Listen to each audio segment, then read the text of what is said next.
non Patris, Filii, Spiritus Sancti, Amen, Ave Maria, gratia plena dominus tecum, benedicta tu mulieribus, et benedictus fructus ventris tui, Iesus. Sancta Maria, Mater Dei, ora pro nobis peccatoribus, nunc et in hora mortis nostrae. Amen. Sancte Joseph, Ora pro nobis. Sancte Thomas, Ora pro nobis. nomine Patris, Filii, Spiritus Sancti, Amen. Dans l'introduction à la philosophie, on est arrivé aux Ioniens, n'est-ce pas? Dans les Ioniens, on a vu Thalès, ses successeurs, Anaximène, Anaximandre, Héraclite. On va voir Héraclite plus tard. Hein. Héraclite, voilà, on va le voir maintenant en détail. On va voir en détail Héraclite, Démocrite et Anaxigore. Et Héraclite, on a vu que Héraclite était un disciple de Thalès, de l'école de Thalès, qui a trouvé quel est le sens donc des informations sur l'existence, le bon sens le dit déjà, n'est-ce pas? Et que, puisque le sens nous met en contact avec ce qui est sensible, donc matériel, ils ont compris que la chose donc, consiste de matériel, mais c'est l'orgueil humain, n'est-ce pas, qui va généraliser, et ils vont voir que le matériel.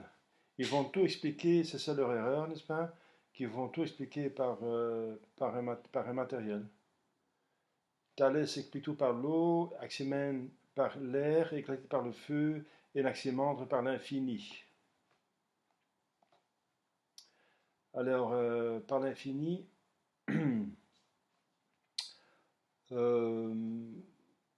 voilà, on appelle une des théories les plus importantes de cette école d'Ionie l'illozoïsme, qui attribue la vie à la matière, donc puisque la matière est l'élément dont tout est constitué, la vie aussi, il voit qu'il y a des plantes, des animaux, des hommes, la vie aussi vient de la matière. Donc, Zoé, la vie vient de matière, de Hule, donc de hulozoïsme. Donc ça mène à un monisme matérialiste. Donc monisme, ça veut dire qu'il y a un seul élément matériel qui explique tout et qui enseigne l'existence d'une seule substance matérielle. Et ensuite l'évolutionnisme, ça veut dire on voit quand même qu'il y a des choses différentes, mais qui viennent tous de la matière. Donc tout évolue par la matière. C'est vrai que la matière semble évoluer, mais c'est par une cause efficiente qui intervient. Alors, cette cause efficiente, ils en ont une intuition.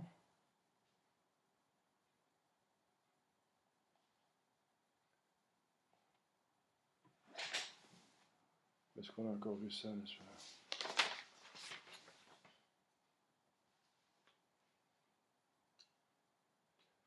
Où il dit que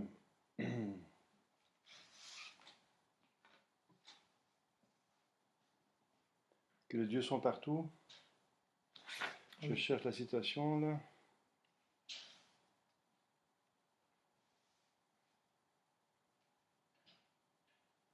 Voilà, tout est plein de Dieu. Panta plere theon. Voilà, Anaximandre. Donc il a déjà l'intuition de la cause efficiente, n'est-ce pas? Parce que cette matière, elle devient différente, mais ça doit forcément se faire par quelque chose qui la rend différente.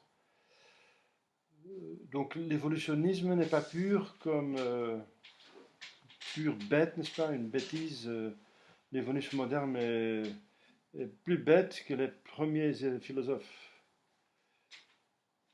Pour l'évolutionnisme contemporain, tout vient du hasard.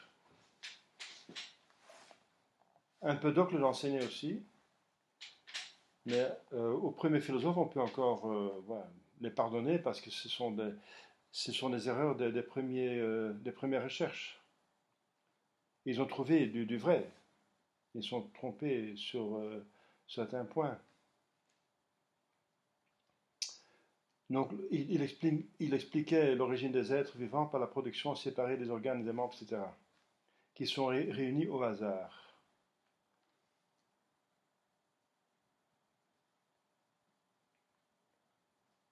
Voilà. Donc, bon. Mais pour le reste, Anaximandre dit que tout est plein de Dieu. Donc, il intuite déjà la cause efficiente, c'est qui fait les choses, et la cause finale, c'est que pourquoi tout a été fait, n'est-ce pas? Alors, on va voir quelques personnages en particulier qui sont intéressantes et importantes. Héraclite, Démocrite et Anaxagore.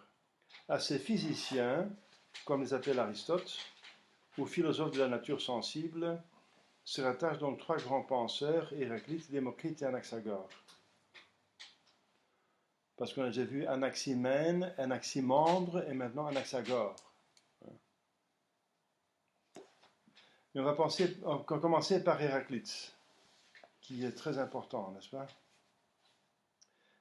C'est un génie, on dit ça, un génie altier et solitaire, contempleur de la multitude et de la religion vulgaire.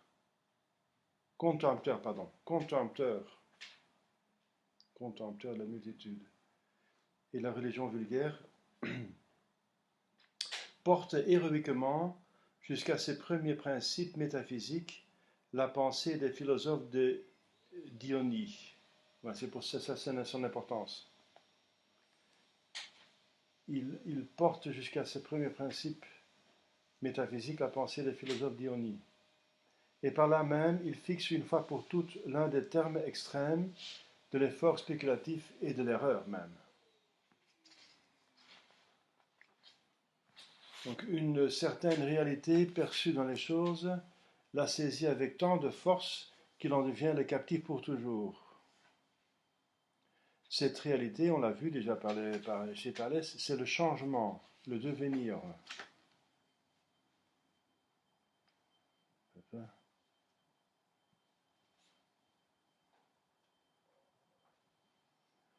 Donc quelque chose de subjacent dans toutes les formations des corps, transformation des corps, disait Thalès. C'est l'eau. Donc il voyait la transformation des corps. Enfin, les corps, ce sont des choses perceptibles par les sens. C'est ça que veut dire les corps. C'est pas seulement les corps humains et animaux, mais les corps, ça veut dire toute chose, toute substance sensible. Donc il voit les transformations, et Héraclite va être fixé sur il va être captivé, il va être fasciné par ce changement ou le devenir. Il a découvert le devenir, le changement. Il voit tellement toute chose changer qu'il proclame que tout est changement. Panta rei, en grec. Tout change, tout s'écoule. Donc Héraclite est le philosophe du devenir pur. Ce qui n'est pas vrai parce que tout n'est pas devenir pur. Hein. Pas tout.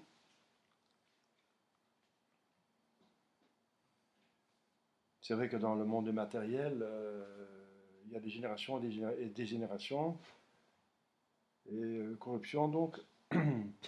Mais dans le monde des esprits, comme l'âme, donc il y a des choses qui restent, qui demeurent. Dieu demeure, par exemple. Tout s'écoule, dit-il, tout s'écoule. Parce que justement, il voit qu'il tient compte que de la réalité visible, perceptible par les sens. Et les hommes sont des fous de se complaire en la sécurité de leur faux bonheur. Il dit, ceux qui sont nés veulent être vivants pour devenir morts et pour se reposer. Et ils laissent des fils sur la terre pour devenir des morts à leur tour. C'est ce qu'il voit des gens qui naissent et qui meurent. Alors il dit, c'est un peu bizarre tout ça.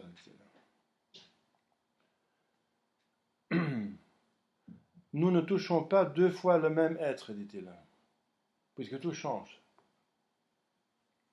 Nous ne nous baignons pas deux fois dans le même fleuve. Oui, parce que l'eau s'écoule. Dans ce sens-là, oui. Pantarei. Nous ne touchons pas deux fois le même être parce que matériellement, il est différent. Il y a des molécules qui s'en vont et l'homme devient gris. Donc cette table, elle est ici, mais demain, elle est un petit peu flétrie par le soleil, par la lumière, elle est usée. C'est vrai que ça va lentement, mais ça va lentement. Enfin, ça dépend des choses, hein. Un papillon, ça vit un jour, hein, etc. Des fleurs, il y a des fleurs qui vivent une journée. Mais plus ou moins, les choses sont tout le temps en changement, lentement ou plus vite. Mais en tout cas, ils deviennent ou bien ils sont en train de se dégrader. Dans ce sens-là, on ne touche pas deux fois le même être, la même chose.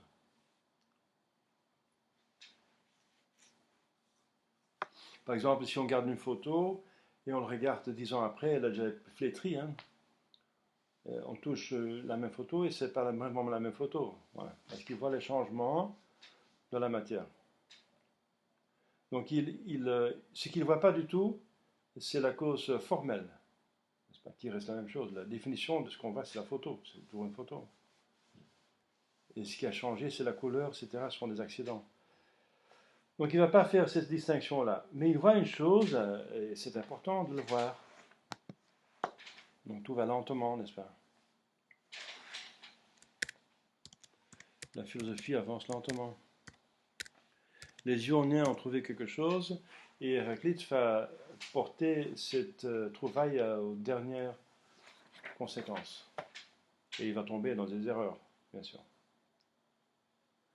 Au moment où nous portons la main sur une chose, elle a déjà cessé d'être ce qu'elle était.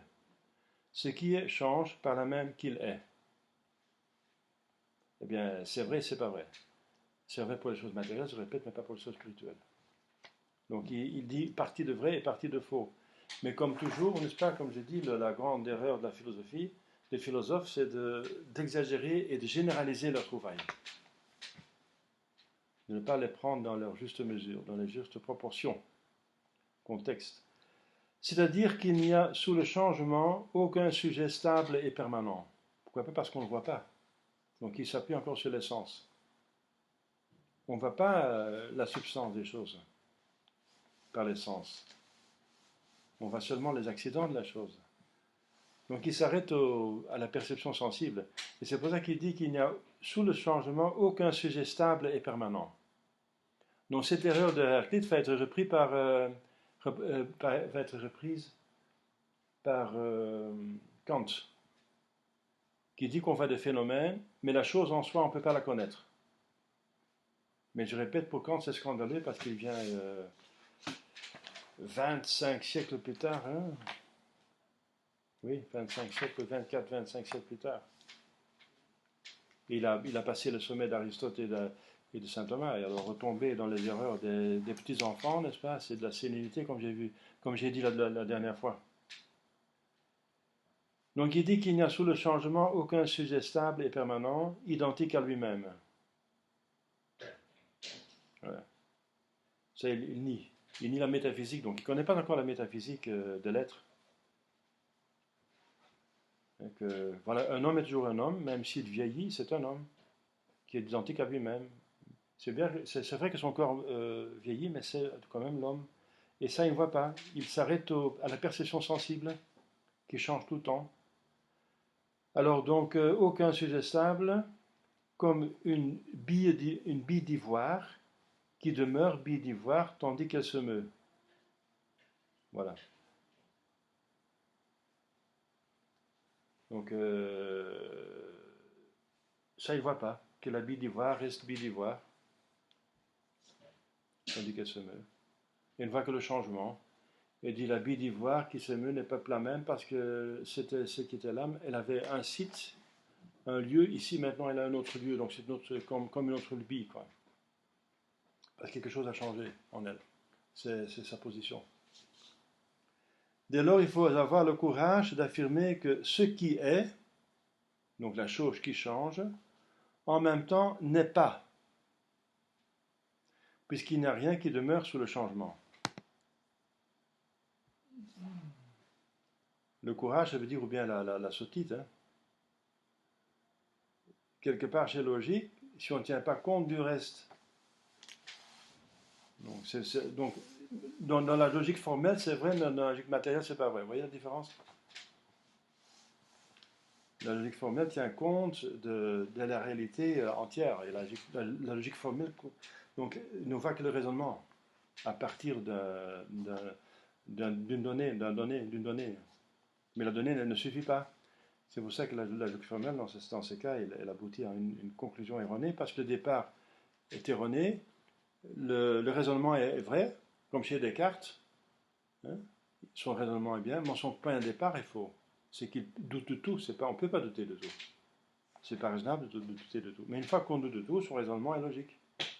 Voilà. Donc il fait une erreur dans les logiques matérielles, mais pas formelles. Alors nous descendons dans le même fleuve et nous n'y descendons pas, dit-il. Nous sommes et nous ne sommes pas. Ouais, c'est ça le devenir. Le devenir, oui, non, c'est logique, hein, c'est vrai. Le devenir, c'est être ce que vous êtes déjà, mais devenir à être ce que vous n'êtes pas encore. Et devenir, donc, ce n'est pas encore être. C'est pour ça que vous devenez quelque chose. Un enfant n'est pas encore un adulte, mais il est déjà un enfant. Donc il est et il n'est pas en même temps. C'est ça le devenir. C'est ça qu'il voit. Hein. Il le voit. Donc il se dit, nous sommes et nous ne sommes pas. Oui, voilà. Donc il tombe dans la contradiction, c'est ça. Exactement. Parce qu'il faut faire la distinction. Voilà, sinon on devient fou, exactement. Hein. Il faut dire aussi que les contraires se confondent. Voilà. L'eau de la mer est la plus pure et la plus souillée. Le bien et le mal sont une seule et même chose pour lui. Puisqu'une chose qui est bien peut devenir mal. Par exemple, un couteau qui est bien, on coupe de la viande de la cuisine.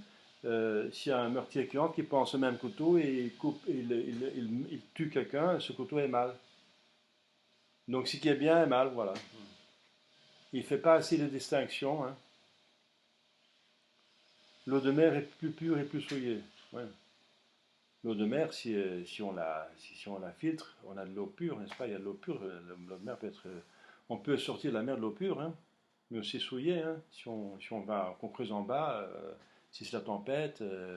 Si la mer est calme, l'eau est plutôt pure.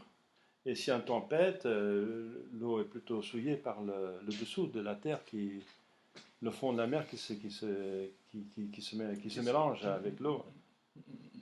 Donc l'eau de mer est la plus pure et la plus souillée, voilà. Donc c'est dangereux ça, parce que ça détruit finalement le principe d'identité. Hein. Il s'attaque à l'intelligence. Si on se perd trop dans les sens, on s'attaque à l'intelligence. Il faut tenir l'équilibre. Il est impossible, écrit là-dessus Aristote en un texte célèbre, que personne ne perçoive jamais que la même chose existe et n'existe pas.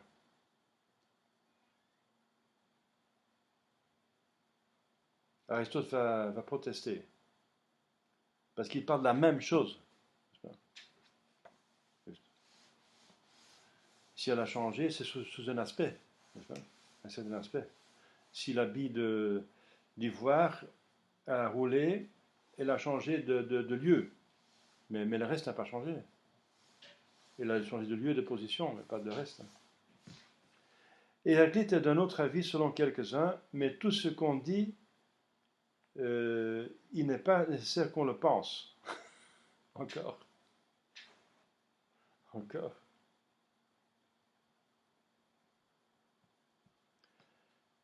Oui.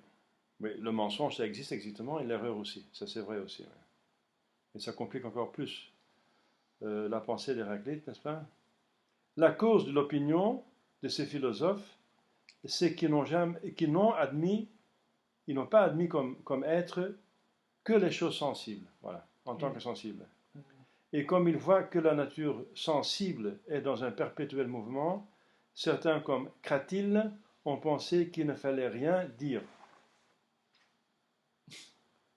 Parce qu'on dit quelque chose, et pendant qu'on le dit, c'est déjà changé la chose. Parce que tout change. Il ne faut plus rien dire. Ils se contentaient de remuer le petit doigt. Voilà. Il ne faut plus rien dire. Donc ils se réduisent eux-mêmes en silence. Au silence, ça veut dire qu'ils ont tort. Ils se refutent eux-mêmes, hein. Ils ne peuvent plus parler. Cratyle est encore plus logique qu'à Héraclite, et il ne dit plus rien. Alors il ne peut pas enseigner. Il ne peut plus, même plus enseigner son erreur.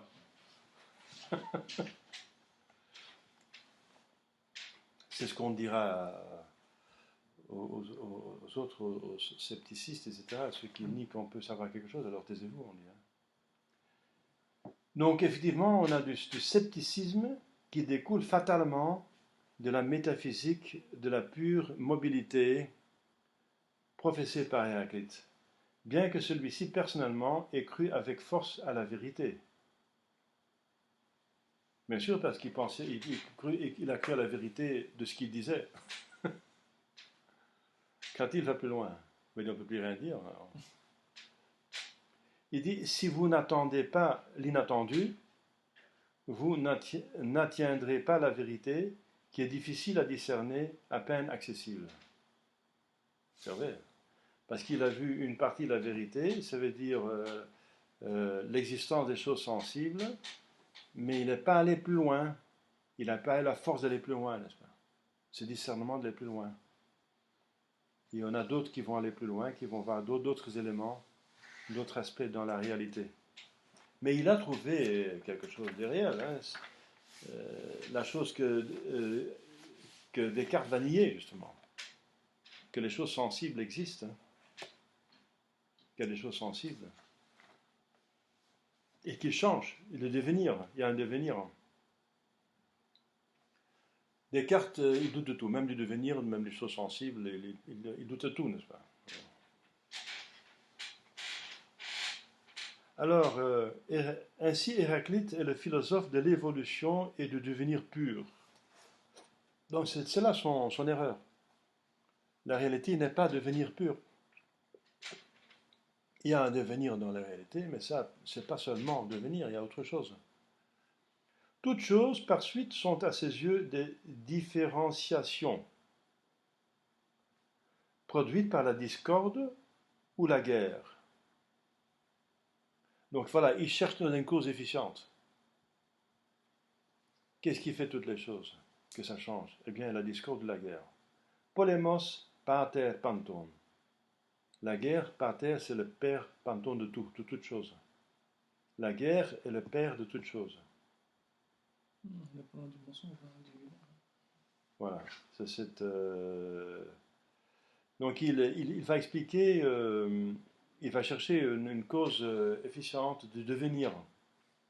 Et c'est la guerre, ça veut dire c'est la contradiction. Ce sont des forces qui sont opposées l'une à l'autre. Et c'est une partie de vrai. Hein. Oui, bien sûr. Là, on va voir que la corruption vient justement d'une cause efficiente qui s'attaque à votre forme, cause formelle. Donc il y a une partie de vrai qu'il a vue. Hein. Donc, pardon. Donc je répète, toutes choses par suite sont à ses yeux les différenciations produites par la discorde ou la guerre d'un seul principe en mouvement. Qu'il s'imagine sous la forme du feu, d'un feu éthéré, vivant et divin. Voilà, il va maintenant même diviniser le feu, il va intuiter une divinité qui est la cause efficiente de toute chose. Donc il va remonter à l'existence de Dieu, d'un Dieu. Un seul principe, un seul. Et c'est vrai que Dieu lui-même dit qu'il est feu, donc c'est pas si mal que ça. Hein. Mais il n'est pas feu matériel, c'est la différence. Dieu dit je suis un feu, je suis comme un feu. Parce que le feu donne la lumière et la chaleur. Et Dieu donne intelligence et amour. Et le feu, ça bouge, donc Dieu est esprit. Donc le feu, c'est une chose matérielle, bien sûr, le feu est matériel, mais c'est une image de Dieu, comme le soleil est une image de Dieu. C'est l'astre le plus grand qui est dans le soleil, dans le ciel, le soleil est l'astre plus grand dans le ciel, et quand il se lève, n'est-ce pas, tout commence à vivre, se réveiller, il y a la croissance, il y a la verdure, et quand le soleil se couche, alors tout s'endort, et quand il part trop lointain, trop long, il y a l'hiver. Donc tout semble même mourir. Donc le soleil, c'est le principe de Dieu qui donne la vie, qui est le créateur.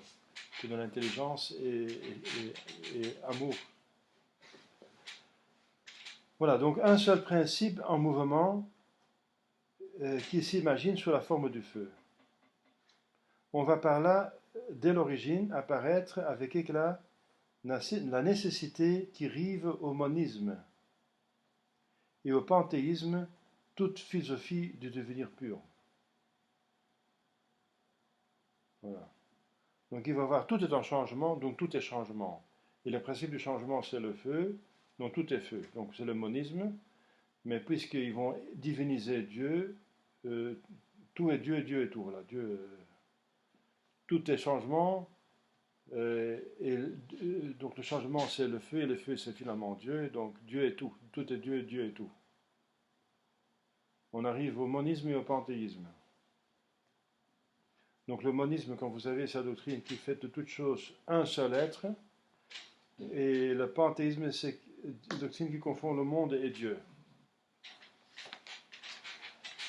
Si l'on dit que tous les êtres sont un, écrit Aristote, on ne fait que revenir à l'opinion d'Héraclite, ou des Ioniens. Désormais, tout se confond, le bien et le mal sont identiques, l'homme et le cheval ne font qu'un. Mais alors, ce n'est plus affirmer vraiment que les êtres sont un, c'est affirmer qu'ils ne sont rien, finalement.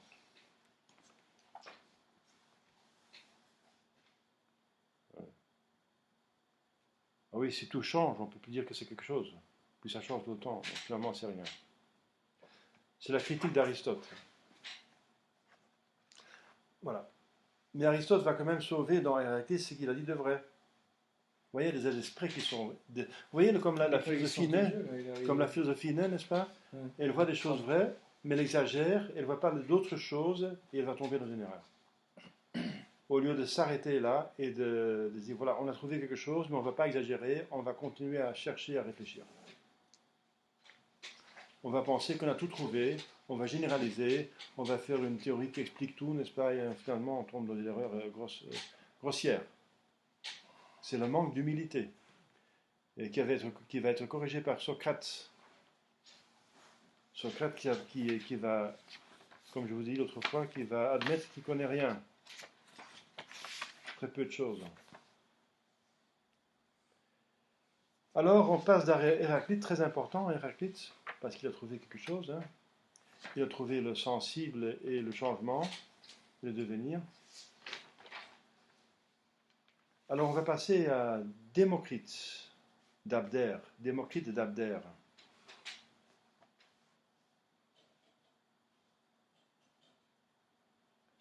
Le 5e et 4e siècle. Donc, c'est un siècle plus tard. Héraclite, 6e, 5e, Démocrite, 5e, 4e. Il écrit beaucoup moins profond et cherche les idées faciles, essaie bien de discerner dans l'écoulement des phénomènes sensibles quelque chose de fixe et de stable.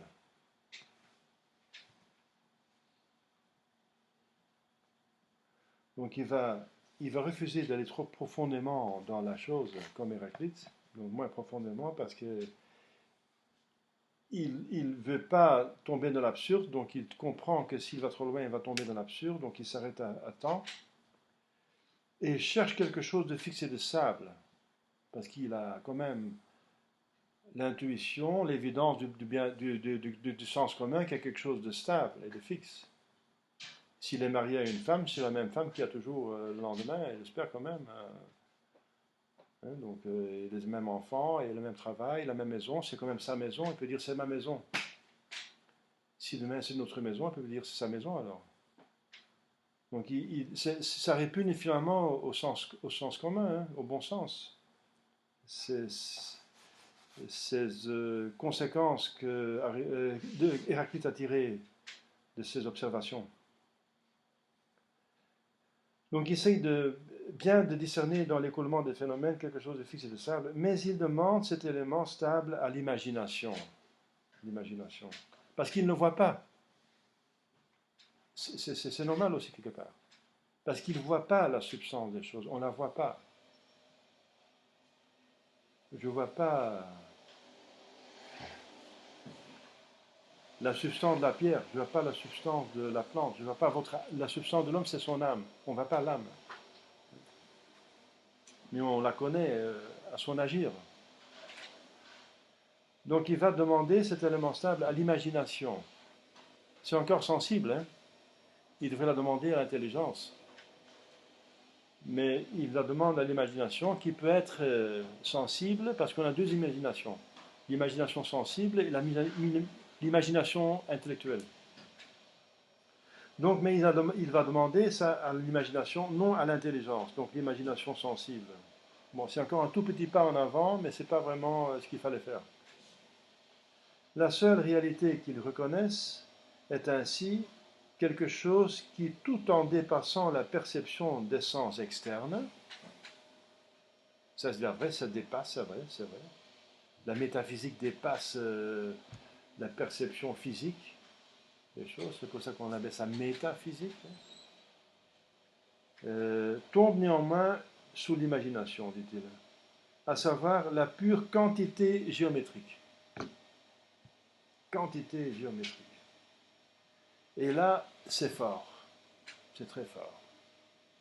C'est incroyable, ça c'est vraiment un pas de géant qu'il a fait, parce qu'il faut attendre le XXe siècle, le XXIe siècle, pour que la physique quantique dit que la dernière forme qui est dans les choses, c'est la quantité. Il l'a trouvé comme ça en pensant, c'est magnifique, c'est génial. Donc il y a quelque chose, mais ce qu'il ne voit pas, c'est purement encore de la matière et pas dans la métaphysique des choses. C'est encore plus de la matière. Donc il y a quelque chose de fixe et de stable, c'est vrai, parce qu'on ne peut pas casser la quantité. C'est incroyable comment Démocrite a trouvé ça, n'est-ce pas, tout en pensant. On peut en détruire toute forme en coupant, et on ne peut pas couper la quantité, sinon la matière n'existe plus. C'est la dernière forme que la matière tient, c'est la quantité, et sinon elle tombe dans le néant, n'est-ce pas? Pas dans le néant, mais elle transforme en autre chose, en autre matière ou bien en énergie. C'est pourquoi géométrique? Enfin, quantité, parce qu'on peut dire une quantité qualitative. Hein. Par exemple, beaucoup d'intelligence, c'est une quantité qualitative. Mais c'est géométrique, c'est vraiment. Dans l'espace. Oui, l'espace, hein. Quantité matérielle. La quantité géométrique. Ça, c'est vraiment génial. Et donc, vous voyez, encore, il a trouvé quelque chose, un aspect, tout en se trompant un petit peu, n'est-ce pas? Il fait un pas géant en avant. Et c'est ça la philosophie grecque, qui à chaque fois fait un pas en avant. En avant. Même s'il se trompe, il faut un pas quelque part en avant. Donc il a trouvé, lui, purement en observant et pensant, ce que la physique quantique va découvrir après, pour lui, c'est 25 siècles plus tard. Donc la pure quantité géométrique, comme telle, sans qualité, c'est vrai, parce que si on coupe les atomes, par exemple, si on a un morceau de pain, un brin de pain, on le coupe, à un certain moment, on arrive à la molécule, la dernière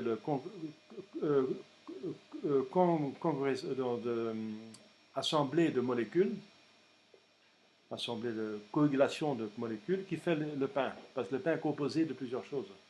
Donc c'est le composé de molécules. Et si on coupe dedans, c'est plus du pain. Donc on casse déjà le pain en coupant plus loin. Et si on casse plus loin, on ne va plus voir la couleur. On détruit la couleur. Et si on coupe dans la molécule, il reste une molécule. Par exemple, de blé. Non, le blé est décomposé. Non, le blé est déjà composé. Non, donc on trouve la dernière molécule. Une molécule, par exemple, c'est par exemple de carbonite, voilà. Carbonite. Une molécule carbonite. Et si on coupe dedans, on détruit la couleur, la forme de tout. Et qu'est-ce qui reste? Et on voit des atomes, des atomes. Et quand on coupe dans les atomes, on voit des protons. C'est quoi ça? Ce n'est plus la forme de pain, rien du tout, pas de couleur, pas le poids de pain, pas le goût de pain. Le goût disparaît, l'odeur, tout, n'est-ce pas? Donc on détruit toutes les formes. En coupant, on détruit toutes les formes. Et la seule forme qu'on ne peut pas détruire, c'est la quantité, justement. Parce qu'on peut couper à l'infini. Parce que si on a encore une matière, n'est-ce pas, qu'on a coupée, on peut encore percevoir la moitié de cette matière.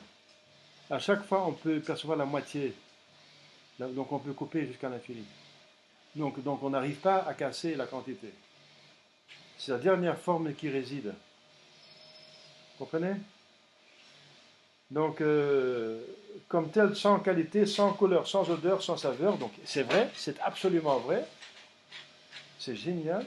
Et qui ne comporte que l'extension dans les trois dimensions de l'espace. Et c'est vrai. Incroyable que cet homme a trouvé ça, n'est-ce pas? Tout devra donc, à ses yeux, s'expliquer par le plein. Oui, alors, il va encore exagérer sa trouvaille, n'est-ce pas? Parce qu'il y a encore autre chose que la quantité, hein. Il y a Alors, expliqué par le plein. Et il ne va pas comprendre si on détruit finalement la quantité, on détruit la matière en elle-même et elle est réduite en énergie éventuellement, hein. Et elle devient autre chose. Mais on détruit cette matière-là, n'est-ce pas? Donc la matière peut seulement exister, peut ne pas exister sans quantité. Sinon elle est détruite ou transformée en autre matière ou en autre chose, en énergie. Tout devra donc à ses, voilà, encore une exagération, n'est-ce pas? Tout devra donc à ses yeux, il faut dire tout matériel, tout matière, oui. Mais pas tout, pas sa propre intelligence qui n'est pas matérielle quand même, etc. Tout devra donc à ses yeux s'expliquer, il a une femme peut-être, alors l'amour qu'il a pour la femme, on ne peut pas la couper en quantité. Il y a des choses qui existent qui ne sont pas... Hein. Donc il va encore exagérer. Tout devra donc à ses yeux s'expliquer par le plein, qu'il confond avec l'être, et par le vide, qu'il confond avec le non-être. Voilà. Donc il va dire que s'il y a la quantité et la matière, c'est le plein, et s'il n'y en a pas, c'est le vide. Le plein étant divisé en portions d'étendue indivisibles, les atomes. Donc il parle d'atomes, n'est-ce pas? Dans le 5e siècle, donc 24 siècles avant qu'on a découvert l'atome. Il parle déjà de l'atome. Mais oui, atome, ça veut dire qu'on ne peut pas couper. Mais il se trompe encore parce qu'on peut couper l'atome. Atomos, on peut encore la couper et en la coupant, on peut couper, comme je viens de dire, la matière en infini. Mais il pense qu'on arrive à un atome. Donc, en portions d'étendue indivisible, et si on coupe l'atome, on peut trouver, la matière commence à se transformer en énergie, comme la bombe atomique, hein. Il y a une énergie énorme qui va se dégager, hein. Ouais. Voilà, donc en portions d'étendue invisible, atomes. Donc c'est vrai qu'il y a des choses, si on les coupe, des atomes, qui vont détruire la matière qui va se transformer en énergie, comme je viens de dire. Ça, il a raison.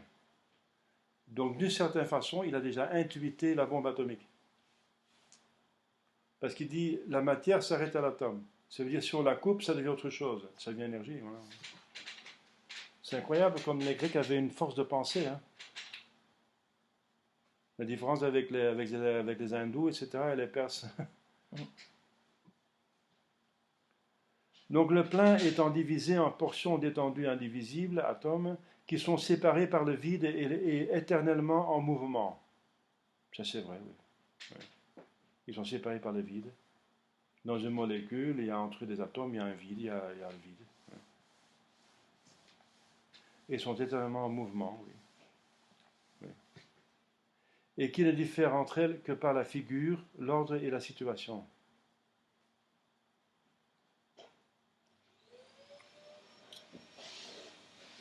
La figure, l'ordre et la situation.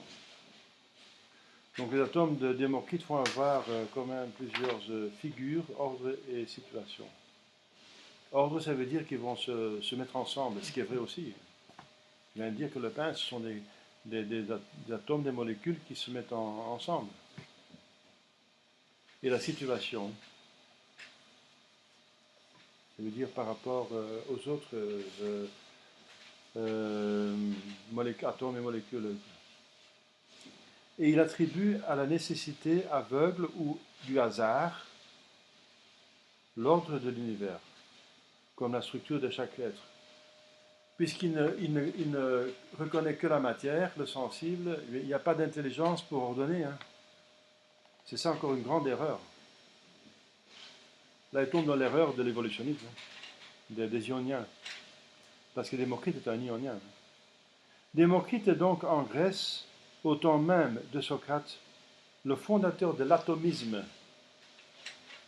et plus généralement de la philosophie appelée mécaniste, qui érige la géométrie en métaphysique, réduit toute chose à l'étendue et au mouvement, et prétend expliquer par un amas de circonstances fortuites l'organisation des choses. Eh bien, les évolutionnistes modernes vont voler chez lui quelques erreurs, pas des idées, mais des fausses idées. On expliquerait ainsi le Parthénon ou les tragédies de Racine en disant qu'il a suffi pour avoir l'un de jeter des pierres les unes sur les autres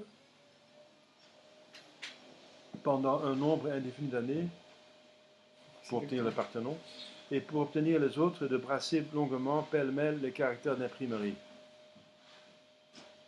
Vous voyez que voilà, donc là il chope, n'est-ce pas, il tient pas compte de la cause efficiente. Il faut une cause efficiente intelligente. Donc, puisque l'intelligence, c'est pas de la matière, il ne voit pas l'intelligence, donc il la nie. Quoique lui-même, il a une intelligence. Donc il tombe encore dans la... Mais ça, il ne voit pas. Hein. Il ne voit pas cette contradiction dans laquelle il tombe. Mais il a déjà trouvé beaucoup de choses. Hein. Enfin, il a fait quelques pas en avant. Mais encore, même erreur généralisée.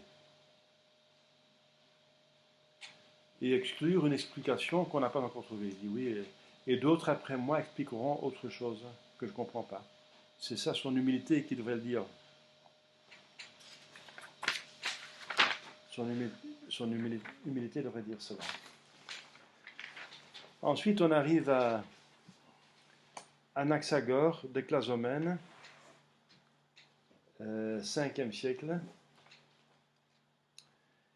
Anaxagore de Clazomène, qui était dans sa maturité au moment où naissait Démocrite et où Héraclite venait de mourir, et qui fut l'ami de Périclès. Il oriente la philosophie grecque vers une lumière supérieure et redresse plutôt qu'il ne la continue la pensée ionienne, à l'aide de son concept qu'à vrai dire il élabore mal ou qu'il ne sait pas employer. Donc encore un pas en avant, mais avec des erreurs. D'une part, il remarque que le principe matériel, dont sont constitués tous les corps, ça veut dire tous les êtres perceptibles, et que les ioniens confondent avec tel ou tel élément, eau, feu, air, doit déjà contenir en lui, d'une certaine manière, toute la diversité qui proviendra de lui. Comme un fœtus. Si tout n'était pas dans tout, rien ne pourrait venir de rien. C'est ça son raisonnement. C'est bien pensé encore, hein, bravo. Donc il va découvrir la puissance et l'acte. Donc les choses sont déjà en puissance qui vont venir c'est ce qu'Aristote va nommer la puissance de l'acte. Les choses vont devenir plus tard en actes qui sont déjà en puissance dès le début. Mais il ne va pas dire ça, il ne va pas comprendre vraiment ce qu'il a trouvé, mais il va trouver quand même quelque chose. Vous voyez comme l'intelligence progresse lentement et avec beaucoup d'efforts. Hein. Et il croit que par suite, le principe en question consiste en un mélange infini de toutes les natures et de toutes les qualités, en sorte que chaque particule corporelle contient en soi des éléments, des homéoméries, de tout le reste. Chaque particule du pain que nous mangeons, par exemple, contient en soi des éléments invisibles d'eau, de sang, de chair, de tout le reste qui se retrouveront tous, leur proportion relative seule étant changée dans chaque particule d'eau, de sang, de chair, etc., après l'avoir mangé. C'est presque ça. Hein. Oui, il y a quelque chose de vrai. Concept étrange et infirme en lui-même, mais qui annonce à sa façon la grande idée aristotélicienne de la matière première, qui n'est rien en acte et qui est tous les corps en puissance. Voilà.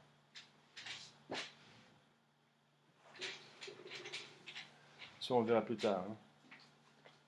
Donc, il a encore intuité quelque chose qu'il n'arrive pas à expliquer totalement. D'autre part et surtout, il comprend que le principe matériel de quoi sont faites les choses ne suffit pas pour expliquer les choses. Il faut encore faire connaître l'agent qui les produit, la cause efficiente ou la cause motrice, et le but pour lequel cet agent agit, la cause finale. Pour montrer pourquoi Socrate est assis dans sa prison, suffit-il, comme dira Platon plus tard, d'expliquer qu'il a des os, des jointures et des muscles disposés de telle façon. Il faut dire encore qui fait que ces os et ces muscles sont ainsi disposés. C'est Socrate lui-même par sa volonté et pourquoi il le veut. Il veut être assis là.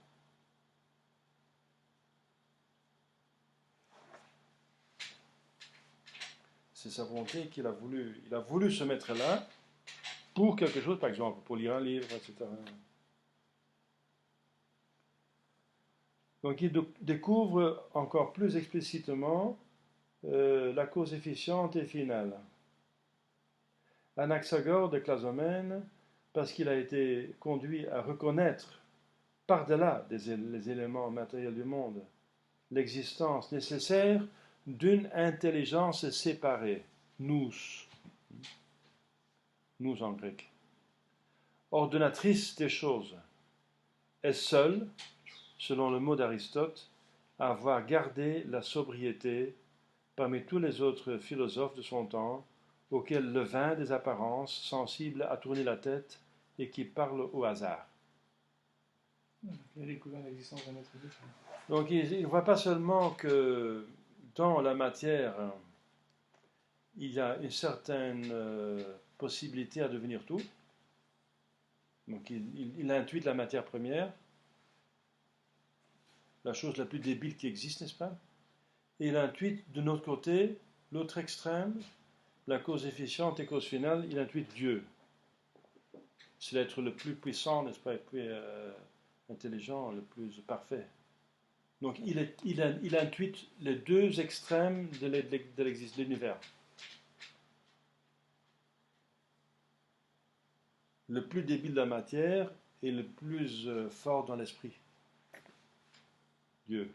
Donc il intuite la matière première sans en dire autant. Il parle d'homéomérie, n'est-ce pas?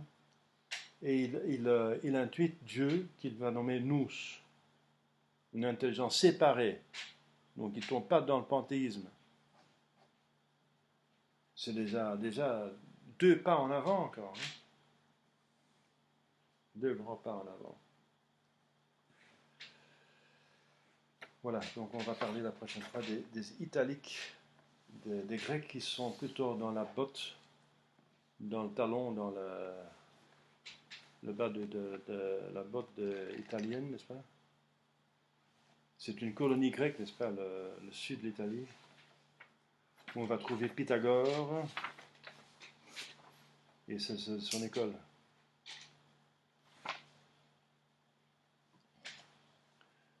Des questions? Bon, j'arrête l'enregistrement. Ça va. Ça va. J'ai eu des à la prochaine. J'ai eu